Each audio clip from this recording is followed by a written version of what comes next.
مسجد نبوی دنیا کی سب سے بابرکت جگہوں میں سے ایک ہے۔ یہاں کا ادب اور احترام ہر مسلمان پر لازم ہے۔ لیکن کیا آپ جانتے ہیں کہ حضرت عمر بن خطاب رضی اللہ عنہ نے ایک مرتبہ مسجد نبوی میں آواز بلند کرنے والوں کے ساتھ کیا کیا؟ آئیے یہ واقعہ حدیث کے مطابق سنتے ہیں۔ میں مسجد نبوی میں کھڑا ہوا تھا، کسی نے میری طرف کنکری پھینکی۔ میں نے نظر اٹھائی تو دیکھا کہ حضرت عمر بن خطاب رضی اللہ عنہ سامنے ہے۔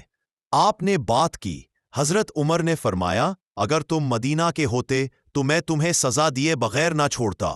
رسول اللہ صلی اللہ علیہ وسلم کی مسجد میں آواز اونچی کرتے ہو؟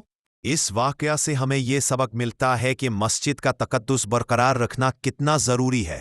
حضرت عمر رضی اللہ عنہ کو یہ بات برداشت نہ ہوئی کہ کوئی مسجد نبوی صلی اللہ علیہ وسلم میں شور شرابہ کرے یا آواز بلند کرے۔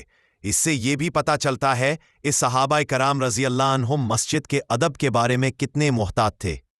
دوستو، مسجد اللہ کا گھر ہے، یہاں سکون، خاموشی اور خشوع کے ساتھ رہنا چاہیے۔